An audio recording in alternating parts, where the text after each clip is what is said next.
चलो बच्चों पढ़ाई करते हैं। आज हम लोग को टॉपिक पढ़ना है, क्या पढ़ना है? धारा मापी का अमीटर में रूपांतरण। चलो देखते हैं बच्चों कि धारा मापी का अमीटर में रूपांतरण कैसे होना है। भाई लोग,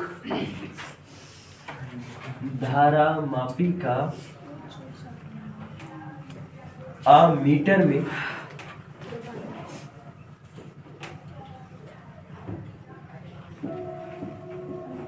रूपांतरण।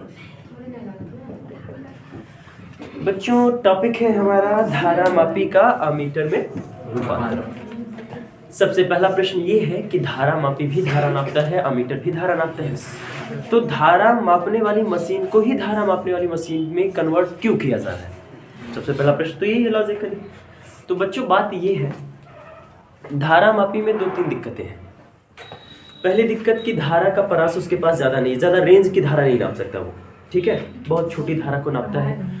तो बड़ी धारा को नापने के लिए हम लोग को एक अलग उपकरण चाहिए था, तो उसी के लिए बनाया जा रहा है हम लोग को अमीटर बनाना है, ठीक है। जो हम लोग का अमीटर है वो इसी नाते है ताकि वो बड़े रेंज की धारा को माप सके और यथार्थ माप सके। समझ आ रहा है? धारा का मापन कैसा कर सके बच्चों? यथार्थ कर सके, बड़ी धारा नाप सके, ज़्यादा नाप सके और वो यथार्थ हो। ऐसा ना हो कि धारा नाप तो दिया लेकिन यथार्थता कम है, त्रुटि ज़्यादा है, ठीक है। तो उसके लिए हम इसको धारा मापी को अमीटर में रूपांतरित करते हैं। चलिए पढ़ेंगे कैसे होता है, क्या होता है, ध्यान देंगे मेरे बच्चों। सबसे पहले कम इन आइए,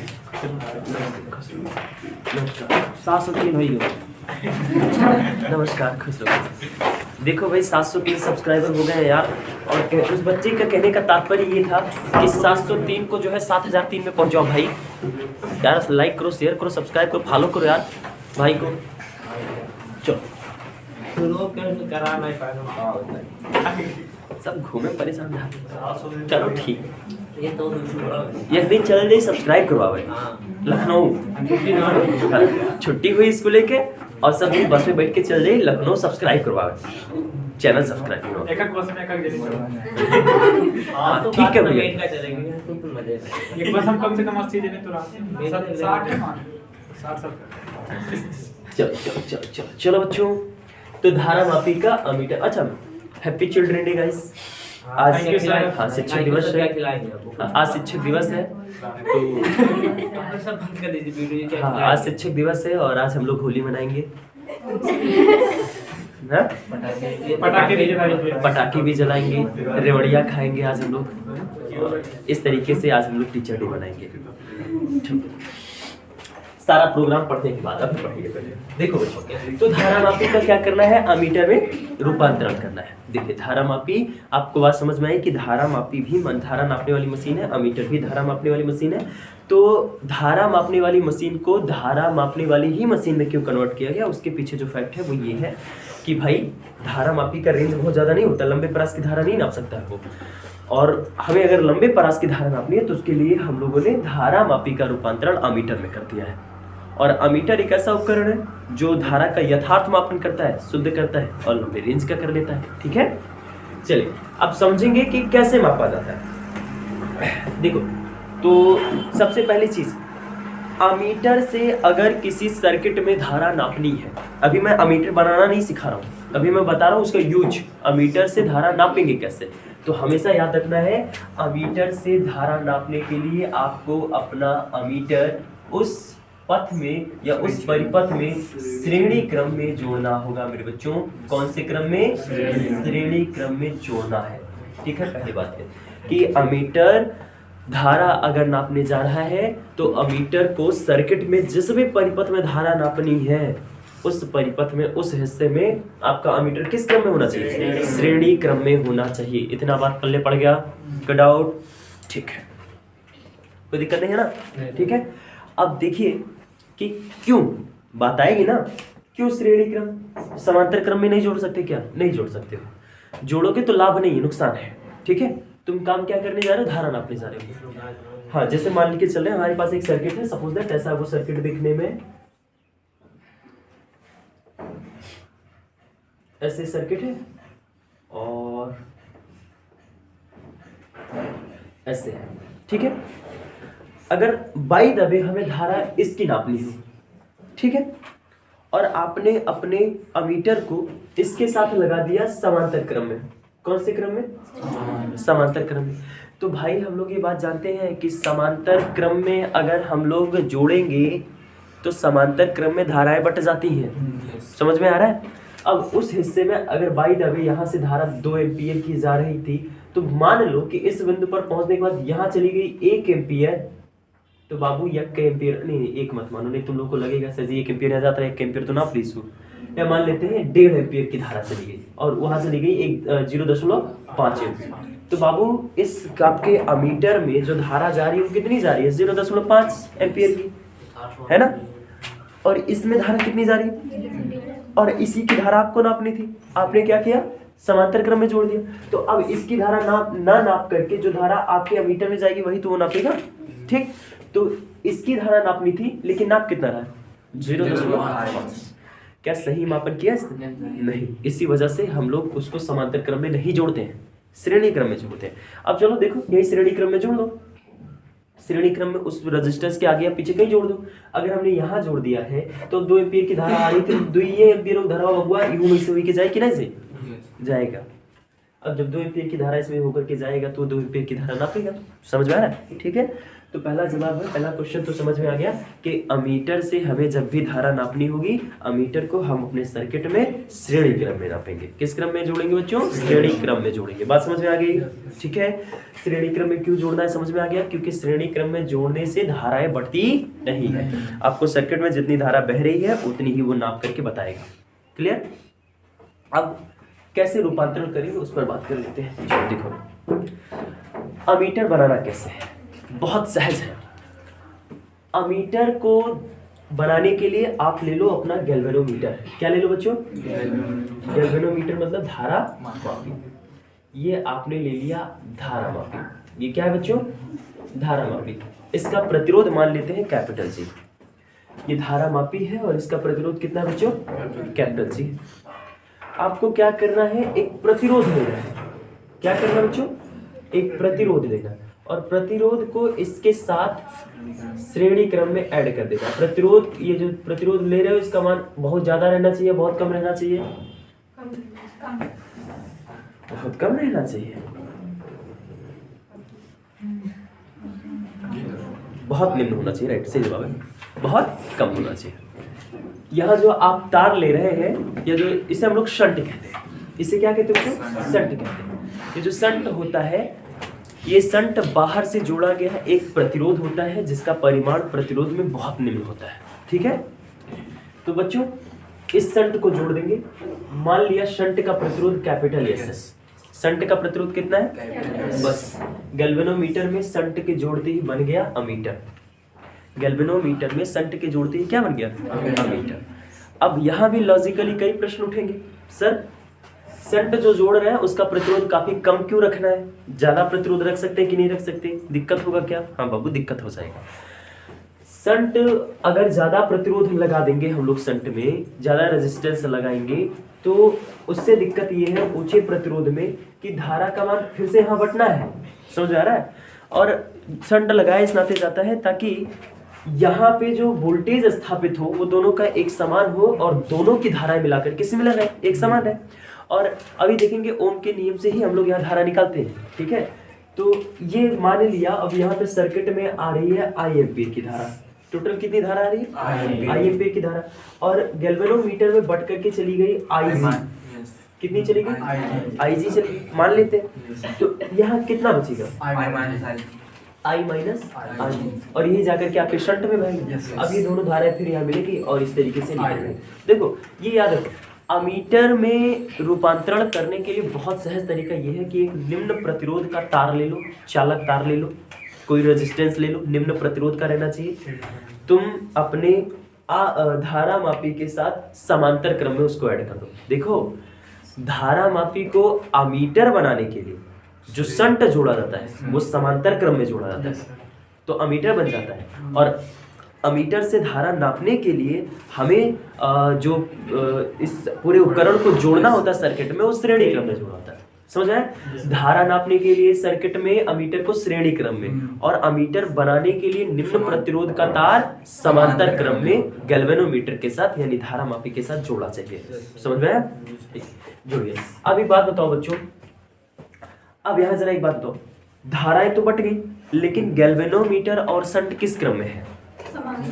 और समांतर क्रम में होने के नाते क्या इनका वोल्टेज अलग अलग होगा? नहीं, वोल्टेज तो समान होगा। इसका मतलब हम लिख सकते हैं धूमधाम से कि गैल्वेनोमीटर का वोल्टेज बराबर शंट का वोल्टेज। ऐसा लिखने में कोई दिक्कत नहीं है। क्यों? लिख तो सकते हैं क्योंकि गैल्वेनोमीटर का जो वोल्टेज होता है वो शंट के वोल्टेज के बराबर। क्यों बराबर होगा? क्योंकि दोनों समांतर क्रम में है। अब देखो बच्चों, देखो V बराबर IR सभी लोगों ने पढ़ा है ना? यानी ओम के नियम से V बराबर IR होता है। अब यहाँ जरा देखो, अगर हम लोग V बराबर IR से चलिए तो VG बराबर गैल्वेनोमीटर का प्रतिरोध गुणे गैल्वेनोमीटर की धारा हो जाएगा। तो ये हो जाएगा IG गुणे capital is equal to VS का मतलब शंट का वोल्टेज गुणे शंट का वोल्टेज बराबर शंट का प्रतिरोध गुणे शंट में धारा। यही तो यहाँ जरा देखो, शंट में धारा I माइनस IG है, उसका रेजिस्टेंस कितना है? कैपिटल यस है। ठीक है बच्चों? अब यहाँ से जरा देखो, अगर हमें शंट का प्रतिरोध निकालना है तो यस को उधर वोल्ड कर लेंगे और ये I माइनस IG इधर आएगा, तो ये बन जाएगा IG बटे I minus IG into capital. ये पहला फार्मूला है। इस फार्मूले से याद रखना बच्चों, हाँ आप यहाँ पे शंट का प्रतिरोध निकालेंगे। क्या निकालेंगे? शंट का प्रतिरोध निकालेंगे। बात मेरी समझ गए? ठीक है, क्या करेंगे? इससे शंट का प्रतिरोध निकालेंगे। जैसे हमको न्यूमेरिकल मिलेगा कई सारा कि भाई हमारे पास इतने धारा नापने वाला इतने प्रतिरोध का एक धारा मापी है, इसको हमको उतने रेंज की धारा नपवानी है इसको, तो बताओ अमीटर में कैसे बदलेंगे? तो भाई अमीटर में बदलने के लिए हमें तो एक शंट जोड़ना होता है और शंट को निम्न प्रतिरोध का जोड़ना होता है। ठीक है, तो बच्चों उस शंट के प्रतिरोध का मान आप लोग यहाँ से निकालेंगे। फॉर्मूला क्या है? S is equal to IG बटे I minus IG into capital G। ठीक है, इस फॉर्मूले से हम लोग क्या करेंगे बच्चों? शंट का प्रतिरोध निकालेंगे। या इसी फॉर्मूले का कन्वर्जन एक बार देखते हैं। अगर हमको गैल्वेनोमीटर में धारा निकालनी हुई तब हम क्या करेंगे? तो इसी समीकरण को उठाते हैं, ये वाले समीकरण। यहाँ से लिखा हुआ था IG into capital G is equal to I minus IG into capital S. ठीक है, इधर से अब देखो बच्चे लोग IG की वैल्यू फाइंड आउट करनी है तो गुणा करा दो, तो ये हो जाएगा IG into capital G is equal to IS minus IG into S हो जाएगा। इस टर्म को उठा करके यहाँ लाओ तो ये हो जाएगा IG into capital G plus हो जाएगा IG इंटू यस, उधर माइनस बताया इधर आएगा तो प्लस हो जाएगा ना बच्चों, is equal to I into S हो जाएगा। क्या कॉमन दिख रहा है? IG कॉमन करेंगे तो G प्लस बनेगा is equal to IS and IG is equal to I बटे I minus IG into sorry यहाँ देखो, इसको यस को उठाओ यस और ये वाला टर्म उधर जाएगा तो ये हो जाएगा G प्लस इंटू ये है आपके धारा मापी में जो शंट जुड़ा है उसमें धारा मापी में बहने वाली धारा को कैलकुलेट करने का फॉर्मूला। समझ आ रहा है? ठीक है, तो इस प्रकार से धारा मापी का अमीटर में रूपांतरण का पूरा टॉपिक है। एक बार फिर से सुन लेते हैं। देखो, धारा मापी का अमीटर में रूपांतरण क्यों करना है? पहला प्रश्न तो ये है। तो धारा मापी का अमीटर में रूपांतरण इसलिए करना है क्योंकि जो धारा मापी होता है ये धारा का बहुत अधिक यथार्थ और लंबे रेंज की धारा नहीं नापता है और हमें चाहिए कि धारा लंबे रेंज की हो। समझ में आ रहा है? ठीक है, और धारा यथार्थ हो। उसी वजह से हम लोग धारा मापी को अमीटर में बदलते हैं। धारा मापी को अमीटर में बदला कैसे जाएगा? धारा मापी को अमीटर में बदलने के लिए एक निम्न प्रतिरोध जिसे शंट कहा जाता है, एक निम्न प्रतिरोध बच्चों जिसे शंट कहा जाता है को आप अपने धारा मापी के साथ समांतर क्रम में जोड़ दीजिए। जोड़ते ही आपका तुरंत जो धारा मापी होता है इसका रूपांतरण किस में हो जाएगा बच्चों? अमीटर में हो जाएगा। किस में हो जाएगा? अमीटर। ठीक है, तो हमने मान लिया कि हमारे पास गैल्वेनोमीटर है, गैल्वेनोमीटर का प्रतिरोध कैपिटल जी है, हमने उसके साथ एक निम्न प्रतिरोध को कैपिटल एस को मतलब शंट जोड़ दिया है। कौन से क्रम में बच्चों? समांतर क्रम में। तुरंत हमारा ये पूरा निकाय, अब ये जो पूरा सिस्टम देख रहे हैं ना हम लोग, ये जो पूरी बॉडी है इतनी, अब ये पूरी बॉडी क्या कहलाएगी? अमीटर। अब ये पूरी बॉडी क्या कहलाएगी बच्चों? अमीटर। ये पूरा सिस्टम अब अमीटर है, ठीक है। तो इस तरीके से हमारा अमीटर बन जाता है। अब हमारे लिया सर्किट में धारा आ रही थी आई, टोटल सर्किट में जिसमें हमें अमीटर को लगा करके धारा नापना है, उसमें कितनी धारा आ रही थी? आई। अब आई वाली धारा जब इस बिंदु पर पहुंचेगी तो बढ़ जाएगी, ठीक, उस बिंदु पर पहुंचने के बाद बढ़ जाएगी। मान लिए कि आई में से कुछ हिस्सा गैल्वेनोमीटर में चला गया, कितना गया? आई से, तो बचेगा कितना? आई, जो कि किस में गया? शंट में गया। समझ में आ रहा है? जो कि किस में गया? शंट में गया, ठीक है। अब इसके बाद देखो, अब देखो आप लोगों के पास से ये क्वेश्चन होगा कि सर समांतर क्रम में ही क्यों जोड़ रहा है? श्रेणी क्रम में अगर शंट को जोड़ दे तो कोई दिक्कत हो जाएगा? हाँ, दिक्कत हो जाएगा भाई। धारा मापी लंबे रेंज की धारा नापता है क्या? नहीं। अच्छा, ये इसका प्रतिरोध कम क्यों रखना है? ये भी दो प्रश्न है ना यहाँ पे। पहला चीज तो ये कि शंट को समांतर क्रम में क्यों जोड़ना है, और दूसरा इसका प्रतिरोध कम क्यों रखना है। दो क्वेश्चन है ना। चलो देखो, समांतर क्रम में रखने से धारा बढ़ जाती है, और प्रतिरोध कम रखेंगे तो धारा उसमें ज्यादा बहेगा, धारा उसमें ज्यादा बहेगा। अब अगर धारा ज्यादा बह रही है तुम्हारे शंट में, धारा कितनी बह रही है? ज्यादा, और उसको समांतर क्रम में जोड़े, तो जब धारा का मान बढ़ करके आएगा तो सारा का सारा गैल्वेनोमीटर में जाएगा नहीं, और गैल्वेनोमीटर में जाता तो होता क्या? परखच्चे उड़ जाते। अरे 10 मिली एम्पियर की धारा नापेगा तुम्हारा गैल्वेनोमीटर, और 2 एम्पियर ठूस दो में फाटी जाइए तुरंत। समझ आ रहा? इसकी वजह से हम लोग क्या करते हैं, यहाँ पे शंट जोड़ते हैं समांतर क्रम में रख करके, ताकि धारा बट जाए। तुम्हारे गैल्वेनोमीटर को जितनी औकात थी उतने जाए उन्हें, बाकी बची कुछ धारा शंट ले ले। समझ में आ रहा है?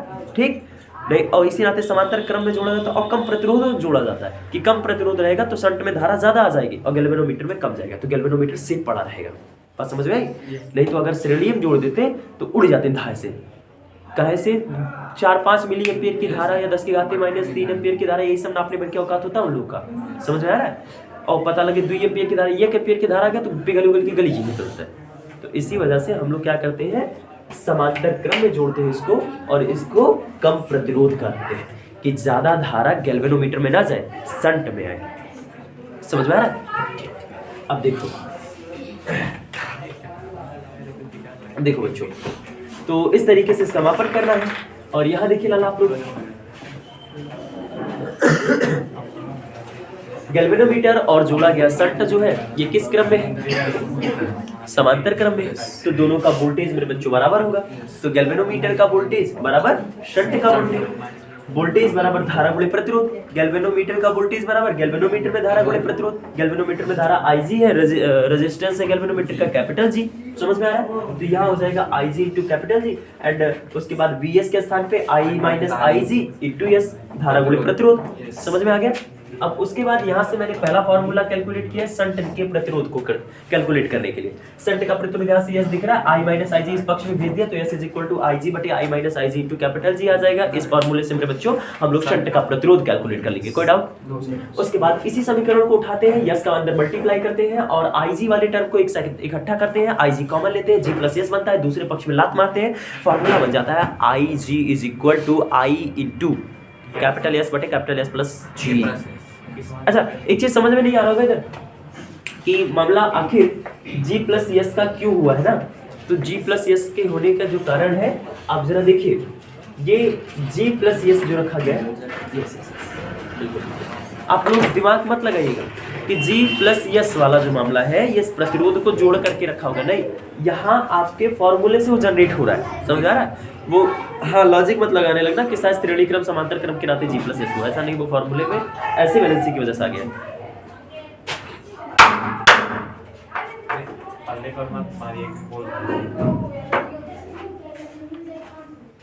चलो क्या चीज स्मॉल नहीं, दिक्कत नहीं है, बस तो समझने के लिए है। हाँ, कोई दिक्कत नहीं। लिख दो ना, अपने समझने के लिए कर दो, कोई दिक्कत नहीं है। ऐसा नहीं कि अगर परीक्षा में स्मॉल एस लिख दोगे तो गलत काट देंगे। बस जहां लिखना वहां बस बता देना शंट का प्रतिरोध स्मॉल एस, बस का। तो ये है धारामापी का अमीटर में रूपांतरण। इसके बाद बच्चों हम लोगों को समझना है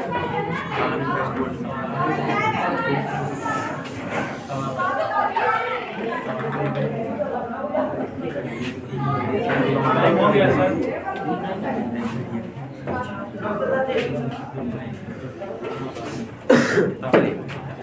इसके बाद बच्चों हम लोगों को पढ़ना है वोल्ट मीटर में रूपांतरण। मीटर का किस में रूपांतरण?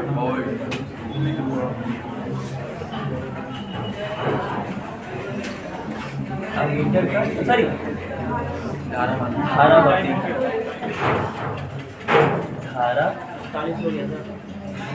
मापी का बच्चे वोल्ट मीटर में रूपांतरण। ये हमारा अगला टॉपिक बच्चों, और इसको पढ़ते हैं हम लोग कल, ठीक है। धारामापी का वोल्ट मीटर में रूपांतरण पढ़ेंगे कल इसको।